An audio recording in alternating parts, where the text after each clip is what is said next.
you read the title or saw the thumbnail. This is Awakened Gojo versus Yuta. I think this topic is pretty obvious, clear, but people still think Team Gojo with and without RCT is really strong or special grade, or even top 10 in the verse, or above a peak Toji or Maki. So here's my take on this debate, and a section for Gojo versus Awakened Gojo. This video will be split into 4 sections: Yuta scaling, Gojo scaling, Gojo versus Awakened Gojo, and how the fight would go. To start, I'll scale Awakened Gojo. For Awakened Gojo scaling, we need a base for how strong a pre-Awakened Gojo is. I do have an in-depth video scaling this Gojo and Gojo in depth, so go check that out if you want more details. Team Gojo is very often called the strongest. That will put him above every other person alive at the time. This would include a prime Naruto. I will say I don't know if Naruto is stronger in his prime, but he would at least be at the same level. So since Gojo and Gojo are above Naruto, they should be above him in stats too. And Infinity also wouldn't be carrying Gojo here, since Gojo is also above Naruto and is even with Gojo. Gojo and Gojo are stronger than Naruto in stats, and then Gojo gets stronger. Again, if you want more in-depth scaling for Team Gojo and Gojo, go watch this video. Now, to actually start scaling Awakened Gojo. Gojo is easily able to weave around mental nerf Toji. Yes, he is mental nerfed. It's pretty obvious if you read the fight. He keeps saying how this isn't like himself, and he feels weird overall, and it feels uneasy.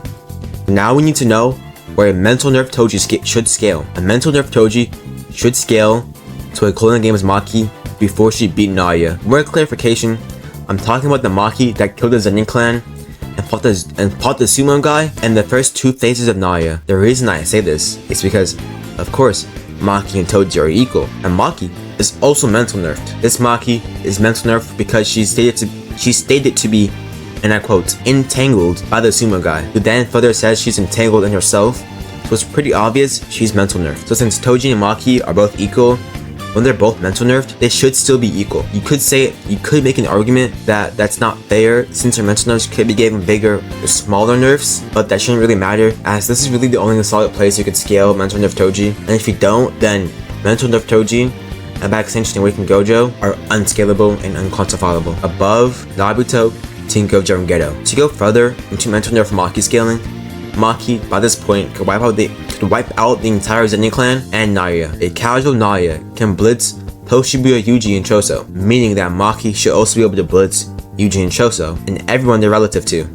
That Maki is pretty much above every grade 1 sorcerer, by extension, Toji and Gojo. Something else to note is that Awakened Gojo is faster than mental nerf Toji. Another thing to say is that Awakened Gojo's red can't damage Toji. Toji only takes a little bit of damage from red, but he has no broken limbs, barely any blood on him. Gojo even notes this, calling Toji a monster. So Gojo's blue would be very weak, since red is double the power of blue, and likely not even damaged a mental nerf to Toji. This Gojo is also pretty casual in this fight. He's basically high. So if this Gojo were to go full power, he would scale higher. And closer to the first 2 phases of Curse Naya, Dairo, and the Katana guy. Gojo's purple, however, is very strong and put a hole in Toji. This Gojo's purple is also pretty fast and small, so he could do some pretty sneaky stuff with it. Gojo also, of course, has Infinity, which can't be countered besides in Red Spear of Heaven, Domain Expansion, and Domain Amplification. Gojo also should have Falling Blossom Emotion. The reason I say this is because Gojo says he learned it when he was a kid. Well, of course, we don't know when, but it was likely pre-awakening, because him and Gojo are equal, and Gojo had curses to deal with Domain, so it makes sense that Gojo did too. This Gojo also wouldn't do the Hollow Nuke, since Gojo says in the Sukuna fight that he only just thought of that. He also wouldn't be nearly as creative with stuff like blue, but that's a smaller thing to know. He pretty much only uses it to pull and push and use the maximum output version. So in short, this Gojo should be as fast as the second Curse Naya, Dairo, and the sumo guy. The reason I say it's not as strong as the 3rd phase is because that Naya can blitz people like Dairo, he was relative to before, and above Maki, so Gojo would also get blitzed by the 3rd phase of Curse Naya, since he scales to Dairo. The scale Yuta only scales Sentai Yuta and won't use any Shinjuku feats. Sentai Yuta should be the strongest person in the killing games on the good guy's side. This is because he was elected to go in the colonies first and alone before anyone else does, while other people do other stuff. Besides Yuki, because she was already elected to stay with Tengen. This should make Yuta the strongest person out of the Clan Games members.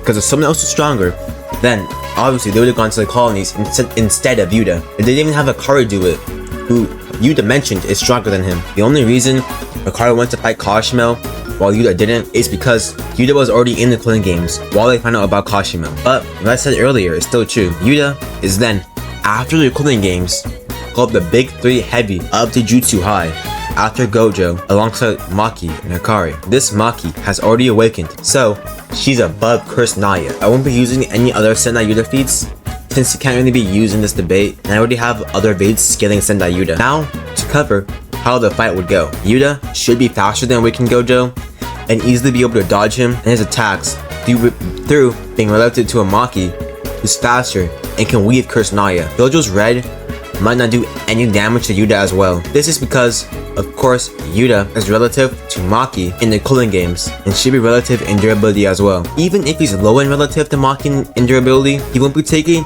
a whole lot of damage since Toji pretty much tanked it. So at worst, Yuta is taking a little bit of damage from red, and blue isn't doing anything damage-wise, but it will be useful for pulling and pushing Yuta. Rika should also be able to tank any of Gojo's attacks, and definitely red, but not purple. This is because when we see Yuta and Ryu fight hand-to-hand, no one gets injured or anything like that. When Rika punches Ryu once, he gets an injury on his face. Gojo's Infinity will also be a major issue, as Yuta doesn't have domain amplification, but Yuta does have domain expansion. Once Yuta uses domain expansion, and Gojo uses Blossom Emotion, this fight gets a little complicated. Yuta, by this point of Sendai, only has Cursed Speech as a copy ability, so using it as a sure hit won't work, as following a Blossom Emotion would counter it. But Yuta can pressure Gojo, and of course he could still use Cursed Speech by picking up one of the swords, and use it to catch him off guard, similarly to what he did against Sukuna. If Yuta does this, and Gojo doesn't really have a counter, so every time Yuta lands this,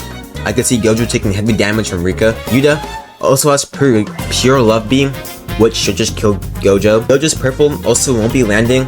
Its only feat is hitting Mental Nerf Toji, which Yuta is faster than. I also couldn't see Gojo sneaking this off when getting pressure in Yuta's domain. So I see Yuta winning because of his domain, and he's way too fast and durable for Yuta. And Cursed Speech into pure Love Beam is always an option. If we give Yuta the copy abilities he had in Sendai, then this fight is less close, as Yuta could just use Sky Manipulation to avoid all of Gojo's reds and purples. And then the Icebreaker should be doing pretty good damage to Gojo, but I don't see Jutsu Shikigami doing much, and they never do in these types of videos. If Gyota were to fight Awakened Gojo, then it's a stomp. I won't even get into the scaling for Gyota, as that doesn't matter, as Gojo has no counter to Infinity, how ironic, and no counter to Domain Expansion. This is because following Blossom Emotion doesn't work well against complex sure hits like Unlimited Void. This was stated by Kusakabe, where he says they just won't do anything.